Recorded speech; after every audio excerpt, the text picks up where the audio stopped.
Hey fellow Wargamers, Bailey and Duncan here from the Windy City Warlords. Today is our first ever video. We're going to be doing a Learn How to Play Warhammer 40,000 video.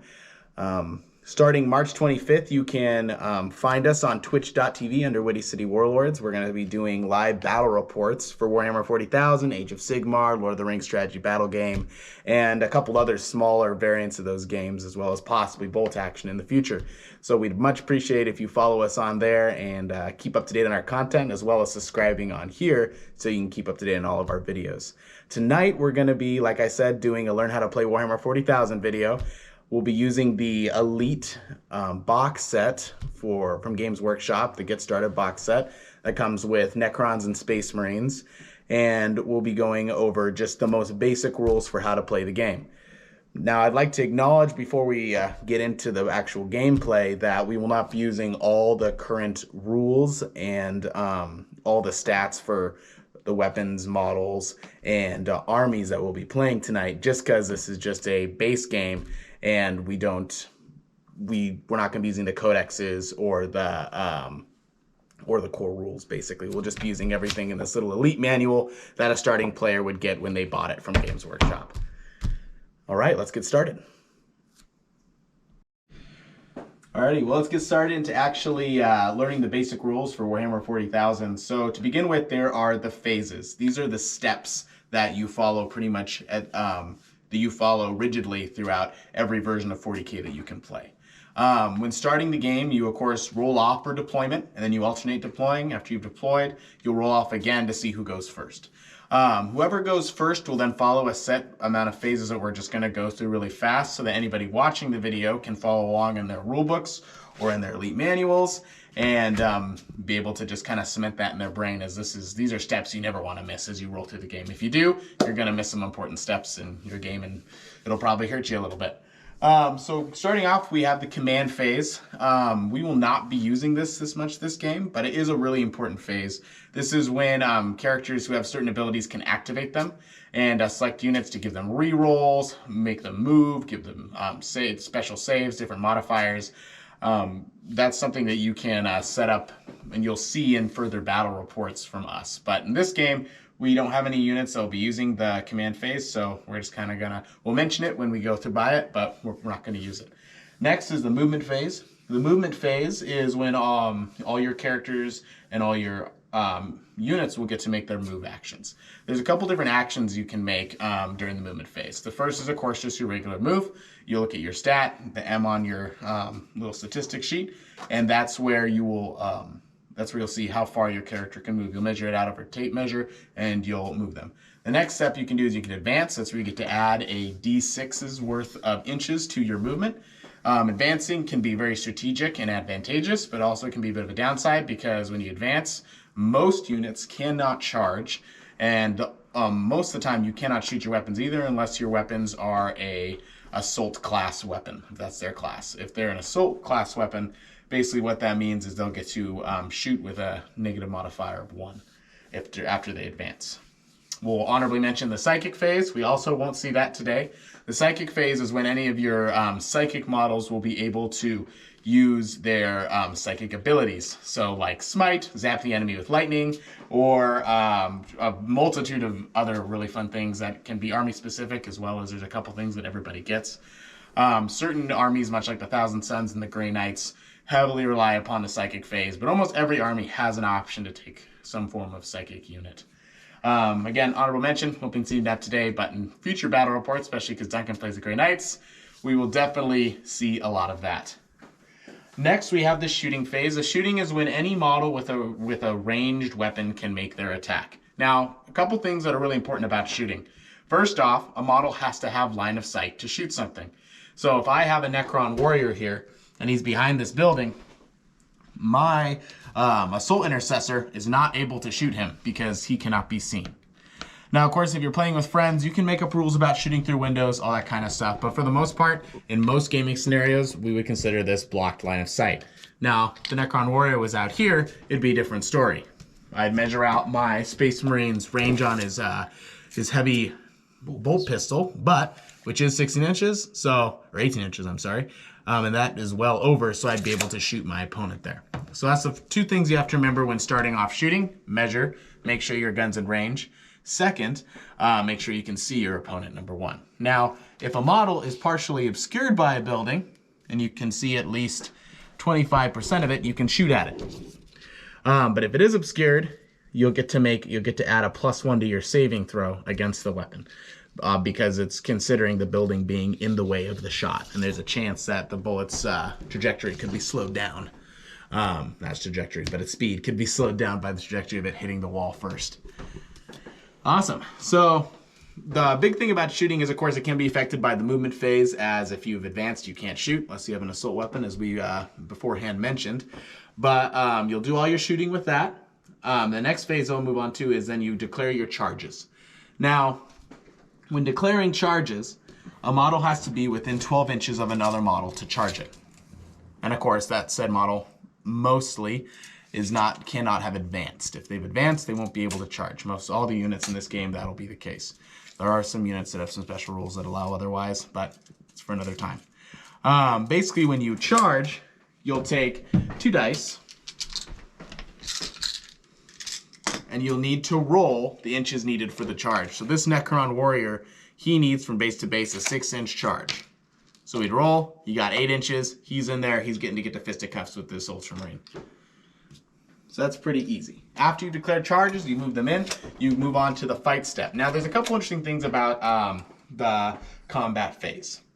The combat phase, basically all units that have charged get to attack first. So if I have multiple combats across the field and all my units charge, they get to do all their swings first because they're jumping in there, they're chain swords swinging in my case, or slashing with their hyperphase blades in the Necron's case. And the idea is that your charge unit is jumping on top of whoever they're attacking, and they're just surviving, fighting for their lives, while your guys are getting that first off attack. So in your turn, it is very beneficial to charge. It's very beneficial to wipe out whatever you're attacking as well. Now, that being said, if you have 2 units that are stuck in combat with each other, and they've been stuck in combat from the beginning of your phase, neither unit will have charged. If this is the case, the defender, whoever's turn it is not, gets to swing with their units first. Because the rationale behind that is that they've been locked in combat, and now the defender is stepping off the back foot and hitting back at the enemy. But, that being said, when fighting and resolving combats, no matter whose turn it is, every unit gets to fight. The unit that charges will, of course, fight first. Then after that, you'll alternate between units. So if you have 2 fights, one's a charged unit, one's a non-charged unit, like these, they've been locked in combat this whole time. The charged unit will get to do his attack first. They'll fight. The next, the defender will get to swing with his because they've already been locked in combat for the turn previous. So then he'll get to swing. And then after that, this guy, if he survives the attack, will be able to be nominated to swing back. And then lastly, the Necron who got charged will be able to swing as well if he so chooses. So combat can seem a little complicated, but once you see us do it, I'm sure we'll have some steps of it today if I get what I want. So you'll get to see a couple different things go on with that. Lastly, the last step is morale, the morale phase. Now, we probably won't see this take too much effect today, considering the armies we're playing, as Space Marines have a pretty high leadership, and so do Necrons. But the unthinkable can happen, and if I lose 4 of these Space Marines in this squad, I will have to take a morale check. And same with Duncan, if he loses 5 Necrons, he will also have to take a morale check from his large 10-man squad. Now, morale's interesting. So, with morale, I'm going to let Duncan take over to explain this part. Oh, well, how morale works is, if you were to look at this realistically, you've been beaten, battered, you've been wailed on, and eventually your morale will break. Though, depending on how resilient your unit's mental is, can determine whether or not they decide to stay. So, right here, I have a 10-man warrior squad, and let's say, through a miracle, his heavy bolt pistols proceed to take out 5 Necrons. So we can remove 5 of them. Now, Necrons have a leadership, Necron warriors have a leadership of 10. So what that means is I will roll a dice, and I will add their missing models, so the models that were killed off, to the dice roll. And if it exceeds the leadership on their sheet, then a model will run. So I rolled a 2, 5, 6, 7. 7 does not beat 10, so they stay alive. But for some reason, let's say I rolled a 6. That is now an 11, so one model has to run. And then once it runs, you have to take something called a battle shock test. Now what a battle shock test is, you roll a dice for all the remaining models. So in this case, there are 4 remaining after the first one ran, and you will, any ones that you roll, another model flees. But there's another clause to that, and that's if you are under half strength. So I have 4 models remaining, which is it's under half of my original 10. 1s and 2s now run. So if I roll these dice, I rolled 2 1s and a 3 and a 4. The 3 and the 4, they get to stay. They aren't broken. They're able to follow the Pharaoh's will. But the other 2, they don't feel like it's worth it. But so those ones leave and the other 2 are remained. Morale is finished with this. You'll take a morale for every unit that has failed or has lost a model this turn. Some models, like Necrons, if you lose 1, it's impossible. So you can just go ahead and, agree to skip it with your opponent, or you can still roll it. You'll pass regardless, because there are some units later on that can benefit from rolling certain numbers, like the Sisters of Battle and Demons. But we shouldn't see too much unless he gets really close and personal with that captain over there with my warriors. So I can't think of anything else with morale. Usually that's used between turns, so. Alrighty, so going over the armies tonight, I'll be playing the Ultramarines, at least that's how I painted them. And we have a couple different models. This is what you get in the Elite Edition. I have the Space Marine Primaris Captain from the Indomitus set. I also have the Assault Intercessors and the Outrider Squad. So basically going over the rules for these, the Primaris Captain is your HQ from this set. Now for newcomers, an HQ is your commander. You have to have one of these in any battle-forged army. And the Assault Intercessors, they're your troop choice. And again, these are, in every battle-forged army, you have to have so many troops for the most part, depending on your detachment. But the basic one that most people build to begin with, the battalion, you will need multiple troop options. So they're just a really great start for any army starting forward. Then we have our fast attack that comes with this box, the Outriders. I just love these models. They're pretty sweet. As you can see, I've decaled them up, painted them like Ultramarines, made them a little muddy looking. They're great because they come with twin bolt linked rifles, which is pretty awesome considering they put out a high amount of fire as well as having the chain swords. So they're actually pretty mean in close combat as well. So kind of tonight, what we'll be going over is some of the rules you'll need to understand is some of the types. Now, in 40K, every weapon has a certain kind of type. We have pistols. Pistols can be fired in combat if you're in combat, and we'll kind of go over that here tonight. You'll get to see it in the game. As well as you can move with them and charge with them, or shoot with them and charge with them, which is pretty nice. The twin bolt rifles, they're rapid fire weapons. What that means is if you are shooting an opponent that is within half range of its total range, so if it's the bolt rifle's range is 30 inches and the person you're shooting at is 15 inches away from you, it gets to fire twice per the amount. So these are rapid fire too, so if I'm shooting a Necron that's only 13 inches away from me, I get to do 4 shots per bike, which is a pretty large amount of firepower. So that's pretty great. We also have our chain swords and our power swords that we're armed with tonight for close combat. This list is definitely more close combat oriented than others that you'll probably see us play on this channel. But they have chain swords. Chain swords are great. They give you an extra attack along to your statistic. And they also give you an extra negative AP. And of course, the captain has his mastercrafted power sword. That gives you extra strength, lots of AP, lots of damage, really good for chopping up the Necrons. Right on. Well, let's go ahead and explain the stats to everyone watching. So, as you can see on these sheets here, we have a couple different things. So first off, You get to see what the model is here. We can see he's the Primaris Captain. We have the M, which stands for movement, weapon skill, which stands for your close combat dice roll that is needed to hit your opponent. Your ballistic skill, which is your ranged dice roll needed to hit your opponent if you're shooting with a ranged weapon. You have your strength, your toughness, your wounds. That's how many wounds your model can take before it's removed from the battlefield. Your attacks, how many dice you roll when making a close combat attack with a weapon. Your leadership.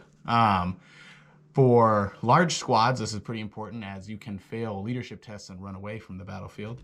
And your save. So your save is the dice roll needed to try to shrug off enemy damage, as long providing it doesn't have modifiers or anything like that. As you can kind of see, under each of these stats, we have below the actual character itself, we have their weapon choices that they're equipped with. And below that is anything special kind of war gear. So the captain has a relic shield. And then even farther below that, we have abilities. So the captain, since she is an HQ, he has a 4-up invulnerable save from an Iron Halo. Only Space Marine captains get these, and they're pretty sweet. Awesome. Let's go ahead and go to Duncan, and let's see what's going on with the Necrons tonight. Hey, I'm Duncan, and I will be playing the Necrons today, led by the mighty Overlord. So Necrons are a very fun army. They bring a lot of models to the table, each of them with a bunch of personality and uniqueness. Just like how Bailey was talking about the Primaris Captain getting enrolled, the Overlord also gets one through his phase shifter. He's able to hop in and out and deflect bullets that way. He's also equipped with a mighty Tachyon arrow, which can be used to punch big holes through a lot of things. It's very strong, very powerful arrow, but it is a one-time shot. That's the one downside to it. Most overlords are followed by tons and tons of warriors because they follow almost a dynasty-like hierarchy. But the warriors are your collection. They're your big brunt to the force. They're like your basic Marines. But you bring a lot of them in the table. They got a ton of shots. And with certain dynasties, which can be used in lore, they can punch some serious firepower also in melee. But these ones today are equipped with the Goss Flayers, which are a little bit more long range, but they don't punch as hard a punch as the Goss Reapers. Benefit is they're not super fast, but they get a lot of them and they're leadership 10, which means they don't really run very often. Next, I've got Scarabs. Scarabs are a fast attack. They're move 10 inches for their movement characteristic, but you can run a lot of them and they got a ton of wounds. But they don't really hit too hard. They're more for bogging down your opponent. Then my actual fun unit that I like is the Linebreaker Skopek Destroyers. So Skopek are Necrons that have fallen to the Destroyer's curse, which essentially means they don't believe they can ever go back to what they were before Necrons. So they believe that the only answer is silencing the universe. So they don't get any ranged attacks because if they don't need it, they can, chop you up pretty good in melee. Though, if you are to buy the Codex, there are ranged types that are called Locust. But they have long-range guns, they usually fly. But today I'll be taking Skopek followed by a Plasma Scythe. And Plasma Scythes they're kind of like units that buff up destroyer units, especially Skopek. But I'll be playing this and hopefully getting some Ultramarine blood on my phase blades. So now that we're going to get started, we already rolled for who goes first. I got a 2 and Bailey got a 1, so I will be going first.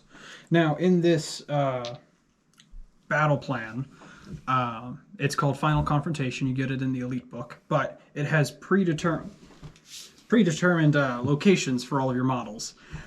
So my warriors are over here, my Scarabs are over here, my Skopek are guarding my Overlord. Now, normally you go into the command phase, but we have nothing with the command rules for our sheets that come with the Elite box set, so we will be hopping directly into the movement phase. So I'm going to start with my Scarabs, which if I look at their sheet, there is a 10 inches on their movement, which means I get to move them 10 inches. So I will measure out 10 inches on my tape measure. Usually it comes with a small one, but it's up to 12 inches, so easily you'll be able to see. Maybe 18, but so I will measure out 10 inches from the front of my base all the way to the back of my base, or from the front of the base to the front of the base. I'll take the model right there, and then I'll do the exact same thing with my other models. So after they move, you go through on your turn and you go move all of your models. So the next I'm going to do is I'm going to move my warriors, and they move 5 inches. So I'm going to... Not very speedy, but slow and monotonous, unflinching. Just a long, waddling army. And I think in a big game you can take 30 of them. Tell me about it. All right. So next, I will be moving on to my Skopek destroyers. Now, they're a very strong, heavy-hitting melee unit. So they're pretty fast at 8 inches. So I'm going to be measuring out to where they need to be. I can see my plan coming through already. Then plasma sight follows them, and then I've got my overlord. Now, I think he's not going to worry about the trifles of the Skopek, and he is going to advance to try to get somewhere safer. So I'll take his movement of 5 inches and add 3 to it. So 8 inches. Luckily, that gets me right where I want to be, which is behind this piece of cover. So that concludes my movement phase. There's no psychic like we talked about, so we will be moving on to the shooting phase. So my Skopek don't actually have any shooting. Downside of having knives for hands. But I will be then moving on to my warriors, which are actually my only range on the board right now. Luckily, they're 24-inch guns, and they are rapid fire 1. So I will measure out to see if the models are within rapid fire range. Now, luckily, there's this terrain piece, but from each one of my models, I can actually go directly over it to one of his models. So because of that, I'm not affected by, any cover saves, and he will not be able to hide from my wicked goss. So I will move on to the shooting with them. I will declare this unit of shooting into his outriders. So there's 10 of them. They're all rapid fire 1, but they're all within half the range of the gun. So they all get 2 shots instead. So I already have prepared 20 dice here because I knew I am inevitable. So I'm gonna go ahead and roll these, and looking at my thing, because I'm shooting, I see the ballistic skill is a 3+, which what that means is I get to roll the dice. Any 3s or greater, I hit my mark. 1s and 2s, tactical. They were tactical misses. So I'm gonna go ahead and through here, oh boy, and pull out all the 1s and 2s. Good day for the Ultramarines, it would seem. It's because you're blue. Blue's lucky. I'll tell that to your dice. No. Tactical, you're digging a hole for you. So after you make your hit, then you go into the wound roll. Now what the wound roll is determining the strength of your gun versus the toughness of what you're hitting. So my Gauss flares are strength 4, and I am curious, Bailey, what is the toughness of your outriders? Look like my Outriders are toughness 5, which I'm guessing is because they're on bikes. Got lots of armor. They're fast, hard to hit. So strength 4 versus toughness 5. He is tougher than I am strong, which there is a nice little, I guess you would call it a chart. Yeah, It's a chart that tells you if they're stronger than you, if they're weaker than you, what to roll. Now, luckily, we've already consulted this, but because he's toughness 5, I'm strength 4, I need 5s to wound him. So these all have made contact. Now it's to see if they can punch through his ceramite armor. So I got a couple of 6s here, but a lot of 1s and 3s. So I have 3 wounds, and they are at an AP of 1. Now what an AP is it's used to essentially reduce his armor save. So he has a 3-up save, I think. So what it does is it makes it higher. So normally he has to roll a 3 or greater, but because my guns are AP 1, he has to roll a 4 or greater on 3 dice. Alrighty, so let's see how these guys do here. rolling out. Looks like I got a 1, a 6, and a 2, so not super hot. So luckily, my Outriders have 4 wounds apiece. That's how much damage they can take. Hey, Duncan, what's the damage characteristic on your Gas Flare? The Gas Flare's damage is 1, so they're going to be taking 2 because he failed 2 of them. All right, so I'm going to place this dice. In most 40k circles, generally, you count down your wounds. It just lets everyone on the board know that what your character's, what your unit's wounds are at for your model, so they can make their judgment calls accordingly. Though it is always something that's good before game to just kind of preface with them, hey, I'm going to be counting down my wounds. I expect you to, are you okay doing that also? A lot of stuff in Warhammer 40,000 and other tabletop board games is just really kind of talking everything over with your opponent, making sure you're both on the same page. We're both here to have fun, not to be at each other's throats. Exactly.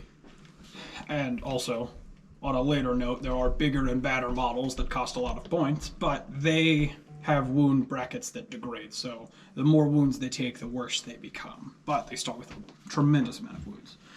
So, after I move on to my shooting, I then can go into the charge phase. Now, my warriors don't really have any melee weapons. They've got some blunted axes, but I think I'll be sticking with the Skopek today. So, what I will do is I will measure out a unit within 12 inches, and I'm going to pick these Assault Intercessors, and from my base to his base is 5 inches. So I'm going to take 2 dice, roll them, and I need a 5 or greater to charge headlong into them. Near boxcars, not enough though. But I do get in. Not enough to, you know, have the perfect 12. Exactly. But you're on me. Now, in a more sizable game, we'd be using our CP, and one of the usages you can use your CP for is something called Overwatch, where if you're a unit being charged, you can roll your weapons on a certain modifier to try to hit them as they charge in on you. Usually it's a 6. There's some modifiers you can do where it is less, like a 5 or a 6 to hit your opponent. The idea is basically you're snapping off a couple quick shots as the opponent rushes you. But we won't be dealing with that this game. I just wanted to give it an honorable mention. Now, I'm gonna try to make a Hail Mary charge with my Scarabs here, but something of note that they talk about in the rules is if it's just barely above a measurement in inches, so this is 9 and like 1/8 roughly, but because of that, you don't have to roll 9 and 1/8. That's impossible on dice. So what I'll do is I'll go up to the next highest number. So I need a 10 or greater to make this charge. So I'll roll my 2 dice. 5, 6, 7. 7 is not enough, and they don't make it. They are busy eating something else, given that they turned it into more biomass. Or not biomass, but machine, necroderms. Anyway. I'm not fighting the Tyranids here. Could be. Gene stealers. So, now that we're on the finished charging, we're going to go on to the fight phase. So, I made the first charge, only charge of this round is my Skopek, so I will start with them. Now, there are 2 different kinds of weapons in my Skopek destroyers. There is the massive Hyperphase Reap Blade, and then 2 of the Hyperphase Threshers. So I will be starting with the Reap Blade, starting, you know, strong. So looking at my Skopek destroyers in the A category for attacks in melee, he has 3 attacks with the Reap Blade. So I will be rolling for those, and then I will slowly go down until all of the models in my army or in that unit have attacked. So looking at the unit, the Skopek destroyers have a 3-up weapon skill, which is used in melee. So I'll roll 3 dice. I need 3 or greater. Got it on all of them with a 4, 4, and a 5. So then I move on to the wound roll. Now, what's nice about the Reap Blade is it actually modifies the strength of my model in melee. So normally a Skopek is strength 5, but with the Reap Blade it gives me +2 strength. So 5, 6, 7. So I have a 7. So 7 versus toughness. Toughness is 4 on these regular Assault Intercessors. All right. So it's greater than him, but it isn't double, so I just 3s. So 3s to wound his Assault Intercessors. So I did get the standard one that seems to come, but I did make 2 wound rolls. Now, these have an AP of 4. They hit really hard, tear through armor like it's butter. So to show that, I have a save of a 3-up, which in general cases is considered a very good save. But against that AP -4, we add 4 to that 3. It's a 7, which can't be rolled on dice. So Because of that, I don't get a save, so I just take that damage straight to my face. How much Each damage? Reap Blade does 3. Jeez. All right. So my Primaris are 2 wounds apiece. Now, some of you may ask, well, it's doing 3 damage. Do you add that up and lose 3 Marines? The answer is no. How this works basically is you only use as much damage as it would to kill the Marine from the attack. So one of those dice will do 3, killing a Marine, and the other dice will do another 3, killing another Marine, as 3 damage is more than 2, killing them out. And they're going to go to my little dead pile over here. Very sad. Another good example is I only made 2 swings with the Hyperphase Reap Blade, so I can only swing at 2 models. I can't swing at more than that unless I'm cleaving, and then there'd probably be rules for that. But not on these guys. They want to kill something very dead. So I'm going to move on to the other 2 models. Now, sadly, because he removed those models, there's this one guy who is out of range. So he will not be able to make his attacks. Normally, before you attack, you're going to do something called a pile-in, which means you can move the unit up to 3 inches to get more into the fight. So, but because he removed those after my first attacks, this guy over here sadly will not get to join in the bloodshed. So, looking at the Hyper Threshers on my last guy, I get 3 attacks normally, and then the Hyper Threshers have a special rule. That's when the bear fights, make 1 additional attack with a weapons profile. So, normally he has 3, so I get 1 more because of the Thresher, so I get 4 of them. Still on the 3-up weapon skill. Things are not looking good for the Smurfs. Hitting on 3s. Now this one doesn't hit, it's not so strong because it's not a Great Blade. Or Reap Blade, it's just the Thresher, so it's Strength User, so it's Strength 5. And if I remember, you are Toughness 4. That is correct. So 3s are what I need still. Luckily only 3s and 1, 2. So 3 of them at AP 3. So adding that 3 to my 3, that makes it, I need 6s to save my boys today. And it does not look like I get a single one. What's the damage on those Thresher Blades? 2 flat. 2 flat. So not a good day for the Ultramarines. Looking like we're losing all 3 of the warriors, wiping the squad. Now, when a squad is wiped, the attacking opponent can choose to consolidate, if he so wishes, 3 inches towards the closest enemy, or he can stay where he's at. So what's it gonna be? I think he's a little thirsty. He's gonna go in for that fight. I'm gonna try to consolidate into that combat actually. Now, when you consolidate into combat, if you've already fought, you don't get to attack again. The one scary thing for consolidators going into an enemy unit is that the enemy unit does get to swing back at you. Mm-hmm. So you're kind of taking a gambit. And it can be beneficial in big games because there's a lot of units that get buffs for being charged, charging the other unit, or heroically interventioning, which is what characters can do. Mm-hmm. It's like a special jump in the fight. But when you pile in or consolidate into another combat, you have not marked any of those boxes, so they can't get any of those buffs. So that becomes a mind game almost. Perfect. Alrighty. Well, now I'm going to swing with my captain. So the Primaris captain has 5 attacks that he'll be swinging with his sword with. He has a weapon skill of 2, so I need 2s or higher. So I'm going to roll those, and like before stated, the obligatory 1. That is 4 hits. Now I need to try to wound. My Master Crafted Power Sword is +1, so I'll be Strength 5. And what is the toughness on the Skopek? The toughness on the Skopek is 5 as well. All right, so considering that we are even, that means we will be rolling on 4s when we consult that chart. So I need 4s to wound. Looking like 2 of my weapon strikes are not strong enough, but I do roll 2 6s, which will cause 2 wounds to Duncan at an AP of -3. Now, I also have a 3-up save, so I will be getting 6s. Luckily, I snag 1 6, so I'll be blocking 1 of those attacks. Though I am going to have Duncan reroll since only 2 wounds went through. And as the best part of this game is that it's all about sportsmanship and that sort of conduct, so it's good to give your opponent some grace. There we go. Okay, he still gets the 6. I'll keep it, but there is the obligatory 1. Obligatory 1. So how much damage does that do? The Master Crafted Power Sword does 2 damage. Now, looking at the wound characteristic of my Skopek Destroyers, hopefully there isn't too much light on that, but it is 3. So he's able to knock me down to 1 wound, and I can declare it on either the Reap Blade or the Threshers. I'm going to put it on the Threshers because I just like how heavy that big blade hits. So absolutely. I'll be keeping all of them alive, but one of them at 1 wound. So Perfect. Well, that will end Duncan's phase 1 since he killed my squad completely, so there's no morale to be taken there, and he took no casualties himself. So going into my phase 1 command phase, we'll be skipping over since there's nothing that can use it. Going into our movement. Now, my captain is stuck in combat. I could choose to fall back if I'd like to, but there really isn't too much room for me to run away from the enemy, and it'll just leave me trapped. So I will go ahead and start with my Outriders here, my Outrider squad. They have a 14-inch move. They are extremely fast. So they are going to get up right up in these Necron Warriors' faces, because I'm pretty confident my captain can handle himself over there. So we're going to go ahead. We'll see. I normally play Black Templars, so I'm not used to Ultramarines. I'm not used to using any of the stats either, so it'll be interesting. I don't normally play with these guys. Alrighty, so rolling out of movement, going into shooting.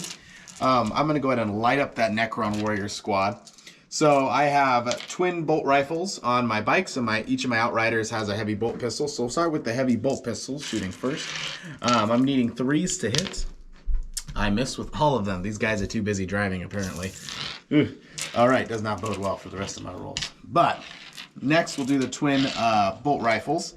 And each of those is rapid fire too. So since I am extremely close to the Necrons, definitely within half my range, I'll be rolling 4 shots for each. All right, so rolling here, needing 3s again. A little better roll, a lot better roll. Looks like I'm making 8 of those. 8 of those shots are hitting my Necron opponents, and I am strength 4. The Necron Warriors are toughness. Necron Warriors are toughness 4. Toughness 4. So if we consult the chart, it will tell us that we're wounding on 4s. So rolling that here. Now that was another pretty good roll. Missing 2. 2 of them won't wound, but Duncan will take 6 wounds on his Necron Warriors at AP of -1. Alrighty. Now, sadly, Warriors are just, metal bones, so sadly no heavy saves here. So I started at a 4-up save, and there was AP 1 on that. AP 1, yep. Alrighty, so that means I have to make 5s or greater on these guys. Rolling my dice, I make 2 5s, but sadly 4 of them kick the bucket. So I am actually, even though this probably won't help me too much, I'm going to try to get farther away from him by removing models to make his charge just that much harder. Ah, yes, 2 inches. 2 inches, exactly. I think you can roll snake eyes. I know a lot about 2 inches. Let's see. All right. Okay, so we're going to go ahead and go into the next step, the charging. I'm going to have these Outriders charge into the Necron Warriors. So, and I got to remember that one right there is a wound dice. So starting off here, obviously, I need 2 inches to make it into combat, roughly. So I'm going to roll my 2 dice. Oh yeah, 8 inches will do it for me. So I'm going to get right up in there. Right up in his business. All right, so we'll go ahead and go into the combat phase. Now, like I before mentioned, charge units get to go first, and then we'll do something separate with this combat that's stuck here. So you'll see why it was beneficial for Duncan to come in on me, basically, like he did. So we'll start with the Outriders. The Outriders have 2 attacks for each of the regular guys, and the Sergeant has 3. They are armed with the Starred Ace chain swords, so they'll get an extra attack from each of those. As it reads, when the bear fights, it makes 1 additional attack with this weapon. Like so the Threshers, only worse. I don't know about worse. Oh, actually, yes. Yeah, it's very worse. They are much worse. I'm strong Absolutely melee terrible. units. No, I'm just kidding. No. Okay, so coming forward, I'm needing 3 to do some damage to these Necron Warriors. Invoking the Phil Swift in me here to get lots of it. About 50%, it's that average. And now I'm gonna roll in here with needing, I'm strength 4, and Duncan, I remember, is toughness 4 as well. So consulting the wound chart, we'll need 4s. So that will only be 2 wounds on Duncan's Necron Warriors at a -1. Back to that 5 up. Making 1, taking 1. So Looks 1 like more. we get 1 more. Right on. Oh no, I may have to make a morale check. I lost 5. Yeah, we'll see. Hopefully I'll pass it. All right, rolling over to the next part is Duncan can then choose to go with his defending unit. Which I will be picking the Skopek. Picking the Skopek. Don't know why, I just feel like it could be well. Now, I'm going to do something that's known in the community called speed rolling. Now, I've got 2 units with the Hyperphase Threshers, so I'm just going to roll both of them at the same time. So I consolidate them, and it's 3 attacks base, 1 more because it's a Thresher, so they get 4. And because I'm going to be rolling for both of them at the same time, I'm going to roll 8 dice right now, just to speed up the process. So rolling these, still needing 3s in the melee. Pull out these 2 1s. And some pretty good rolls there. So then I am strength 5 versus your toughness on your captain. My toughness is 4. All right, so I have better. So 3s. Always better than neck. Ooh, maybe not. A rough roll. A rough roll for Half sure. of it. So looking at those 3, that's 3 of them at AP 3. AP 3. Now, my captain's a special rule called the Iron Halo, which grants him a 4-up invuln save. So there's a couple different types of saves in the game. The ones we'll be focusing on today is, of course, a regular armor save, which you've already seen, and then there's an invuln save. An invuln save is non-modifiable. So that means that negative AP, I can always ignore it on a 4-up. So that's what I'm going to do here today. I'm going to take that off his invuln save instead of his regular armor save. So I will be needing 4-ups. I only make 1 of them, though, unfortunately. So how much damage is my captain taking, Duncan? Because there's 2 of them that went through, you'll be taking 4 damage in total. 4 damage, which my captain has 6 wounds. Taking 4 damage will leave him with 2. Alrighty. Oof. Now for the Reap Blade, the executioner of the squad. So he will be rolling his 3, hitting on 2 of them. And then strength 7, regardless, it's not double, sadly. So 3s to wound. Ooh, this is the make or break. Failed another one, so I'm down to 1 dice at an AP of 4. But as Bailey already explained, he has his invuln, which I'll be taking off my 4-up. Oh, I almost saw 6. That's too bad. All right, so taking the 2. So I'm a math 3 damage, right? So this captain valiantly blocks the hail of blows from the Threshers, only to get his helm split by the super nasty hyperphase blade. So that goes my HQ. I'm just saying this is not looking super great for the Ultramarines today, especially because the Necron Warriors now get to swing back at my Outriders. So I'm going to do that pile again that I talked about a while ago, which is still 3 inches. So I'm going to just boot myself a little over so this guy in the back can get into the fight. So there's 5 of them. Each one has 1 attack. So I got to roll 5 dice. I'm going to roll for all of them at the same time. So hitting on 3s, it's 2 fails. And then wounding, because I am strength 4 and you are toughness 5. So I need 5s. Something to note, the Necron Warriors don't actually have a melee weapon. So what that usually means is you will just roll using their base strength and you will use no AP because you're essentially just punching them. So 2 of them go through with whopping 6s and with no AP, so 2 on your normal save, baby. Which is a 3-up. It's rolling that. I miss 1, make 1. So it'll just be 1 damage since they're just punching me, which makes this Outrider go down to 1 wound. Getting closer, getting closer. Now, something of note, when you start taking wounds on a model, you have to keep taking it on that model until it is dead and gone or back up to full wounds. Because there are models that are like medics in this game. But because of that, it's so that you can't just spread out your wounds really thin and keep max squad. It's more of to make it a little bit more fair. Now, going with that retaliation, that is the end of the fight phase. Alright, so next is the morale phase. I lost 5 Necron Warriors, so I have to roll dice, add the 5 that I lost, and if it's above the leadership of my warriors, more of them flee. So I rolled a 4 plus 5 is 9. That's 1 below my actual leadership, so they do not run. So I will be able to continue. There are no models left to make morale checks for on the board, so then we can go back to my turn.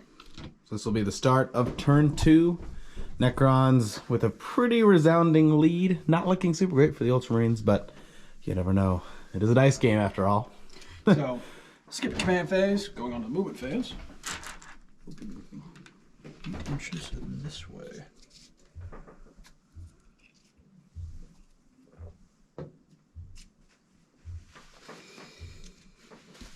Definitely is rough if you let these Necron guys are These Skopek destroyers are pretty terrifying when they get to have their way in close combat. As you guys saw, they wiped about almost 250 points off the board in just one turn of combat between mine and his. Alrighty, so my final movement for this turn, because I moved them, I'm actually going to move him just a little bit closer. And I'm going to fall back with my warriors. I'm going to fall back diagonally, actually. Cowards. Not cowards. Fleeing from my revving chainsaw blades. It's okay, we just wanted you to meet someone. Mr. Tachyon Arrow. Oh. What a waste. My one wound. So, movement. No psychics, so we move on to the shooting. So, I will be firing my Tachyon Arrow. One hit, gun, because these guys fell back, and they have no rules that allow them to fall back and shoot, so they will be no shots from the remaining 5. So, Tachyon Arrow, hitting on a 2, according to my thing. Now you can only use this once per game, right? Yes. Per So the model that has abilities one? on the side says this bear can only shoot this weapon once per battle. So that's all 5 battle rounds. So I hit. It is strength 12 to your toughness 5. So- Definitely double. double, so I get a wound on 2s. Got a 6. This is an EP5 arrow. We cannot take it, unfortunately, and I'm guessing the damage is pretty high. It's D6, so it could be 1 or it could be 6, but it will be 3. The 3. middleman. Definitely will take out my guy with 1 wound. We see him do a nice cartwheel as the arrow takes out his tire, I'd like to say. Alright, so that's my last shooting. I'm going to go to charge, and I have a really weird charge to make here, because I have to start boomeranging around terrain. So to get all the way in, I'll have to be 8 inches, because 7 would get me there from the front of my base, but I need to go all the way around that terrain. And it'll be just a little bit further than 7, so 8 will be what I need. I'm going to pick my 2 dice, roll my charge roll. 5, 6. Sadly, it is not enough. So they will be out of it, and my overlord is out of range. So I will be going Conceding? Conceding? No. Oh. I will be passing my turn. Yeah, fair enough. All right. Going into my turn 2. Start off no command phase. No one to command anything anyway. Going into my movement, we're going to make a gambit. So we got this nice 14-inch charge, or 14-inch move, so we're going to skirt around the building, keeping out of everyone's engagement ranges. That's something you have to be careful of when moving models around. You want to make sure they're never coming within an inch of an opponent. Otherwise, they won't be able to go through that area. Think of it as blocking with an attack of opportunity for you D&D players out there. Perfect. Alrighty, we'll go right into the shooting. So, because he is 4 inches away from his unit, he does not get the benefit of the Look Out Sir rule. So, with that rule, the Look Out Sir rule is if is it called Look Out Sir? Yes, okay. The Look Out Sir rule basically is if you are within 3 inches of a squad that has 3 or more units, you can't be targeted by shooting attacks from an enemy opponent. But because he is farther away than that 3 inches, I get to have free game and shoot the living crap out of him, which is my plan here. So I got 2 heavy bolt pistols, needing 3s to hit, hitting with 1. And what is the toughness on your Overlord, Duncan? It is 5. 5? Oh my gosh. All right, so needing a 5, not getting it. We'll now blast at you with our bolt rifles again within half range. So doing 8 shots, needing 3s, missing with 3, hitting with 5. Toughness 4, or strength 4 against toughness 5, so needing 5s again. Looking like I'm only getting 1 wound on that Overlord at AP -1. Alrighty, so he has a normal 3-up save, so it becomes a 4-up. Sadly, he is taking that wound. Taking a boat shell to the dome. Okay. The Necrodermis will heal. Unlike your warrior, you're sandwiched between death. True. Alrighty. Now we're just going to go ahead and declare that charge right on him. We're going to try to cut the head off the snake, so to speak. Getting 10 inches on that charge, which I did not measure beforehand. Sorry for everyone watching the video, but that's looking pretty good there. So we're going to come squealing in here. Again, keeping out of that 1 inch there of those fellas. Alright, so charging units get to go first. So I still have my Sergeant alive. He'll have 3 base attacks, and my regular Space Marine will have 2. And again, they have those Astartes Chain Swords, which add 1 to their attack characteristic. So they'll be swinging in with 7 attacks, needing 3s. So missing with 1, hitting with 6. Wounding, I'll be strength 4 against toughness 5, so 5s and 6s. Woo! That was better than in last rolls. So he will be taking 3 wounds at AP -1. Alrighty. So I will be... No. 3 becomes a 4 up, so I gotta roll my dice. So I am only making 1 of these saves and taking the other 2. How much damage is that? Just 1 damage apiece. Alrighty, so I'm down to my remaining 2. I wanted to call you Steve for some reason there. What? You know, like a news reporter. 1 damage apiece, Steve. Just 1 damage apiece. But I just Okay. works out. The only reporting you'll be doing is to the afterlife. Alrighty, so I get 3 attacks with my Hyperphase Glaive. So I will be rolling this. He has a 2-up weapon skill, so any 1s are a bad thing. Luckily, no 1s are made. So, hitting on all of them. The strength is 7. Toughness is 5. So 3s. All wounds. Let's see if he can make his way through this AP3. All right, needing 6s. Oh! Making 2. Only failing 1. Now this is a D3 damage roll. Now how these work are, you essentially take the dice and you can cut it in half. So 1s and 2 are 1, 3s and 4s are 2, and 5s and 6s are 3. So I'll be rolling this dice, and I rolled a 6, which is 3 damage. Dropping my other Space Marine down to 1. Down to 1. And at that, I only lost 1 Marine that turn, so I don't have to... Well, actually, no, I didn't lose a Marine that turn at all. That was turn before, so no morales needs to be taken. Alrighty, I'll pass the turn on to Duncan. Top of 3. Or bottom of 3, sorry. Bottom of 3. Alrighty. Now, you were making a comment about cutting the head off the snake, but it seems like you were inside the anaconda's grasp here. So, Nice snake joke there. thank you. Or analogy. Yeah. We know the Necrons. Anatomy. They love snake anatomy. Ah, yes. Their anaconda don't want none. Unless it's got souls, hun. Tan shards, more likely. Alrighty. Now, I've got 8 inches of movement here, so I have pretty good range, so I'm actually just going to be doing some waddling. So I'm going to move him over here, and then move this guy in the range. Making sure he stays within units. Alrighty. So, end of the movement. I am locked in combat, so these flares don't get to fire any shots in fear of hitting my overlord. So, I will just immediately be hopping into the charge phase, starting with my Skopek destroyers. Rolling 4, not a good number, but enough in this scenario. So we will be hopping in. Scarabs are going to go next. They're going to be the heroes of this story. I believe in them. No, it's really Even important. the lowly scarab. It's like the little drummer boy. Alright, rolling for my warriors with an 8.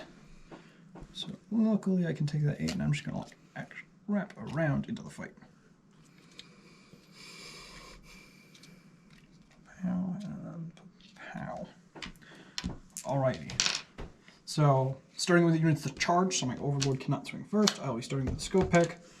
Gonna do some speed rolling on my part. So hitting on 3s, 2 fails with a 1 and a 2. Don't you have an extra 2 dice as well for the Threshers? I think you only rolled 6 there. I did. Thank you for that catch. Could I roll them again? Yes, I will allow it. Alrighty, so hitting with the other ones. And then strength 5, toughness 5. So since they're the same, it'll be 4s. So only 2 of them at AP3. Alright, so I need 6s. I do not get any. It is 2 apiece. So the 2 damage will bleed over, killing the 1 regular fella. And then the other 2 damage will go on the sergeant, who will remain. And I have the very scary blade. Which luckily was placed very strategically, so he's... Within base, so combat has, there's engagement range, and then there's the, engagement range is a term for combat. So as long as you are base to base, with a model that is from base to base to combat, you get to essentially swing over that model. So think of it as your second ranks for spears. So minor technical difficulties there, but we'll be continuing where we left off, which is the double ranks. So luckily he will be able to make his swings. So roll 3 attacks. Not making any of them. First time he is not the executioner. So then I will be moving on to my 5 warriors.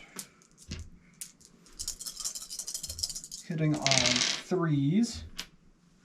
Then wounding on 5s because they're strength 4 to his toughness 5. So they're a little bit weaker than him. So I need 5s. Luckily I get 2 6s. So 2 of them at no AP, Bailey.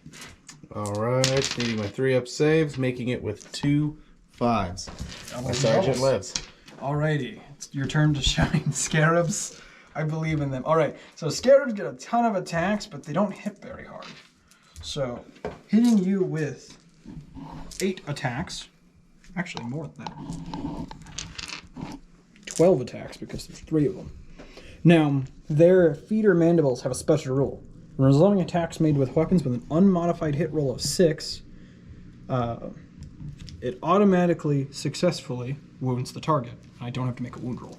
So I will be rolling all of these and pulling 6s aside because they normally have a 4-up weapon skill. So a little bit worse than normal, but hopefully we'll get some 6s. Let's see, like 2. we did. So I'll pull these 2 6s to the side because of that ability. So they automatically pass the wound step. So then I will pull out any 4s and 5s and continue as normal. Pretty good roll. So rolling these, I am strength 3 to your toughness 5. So needing 5s.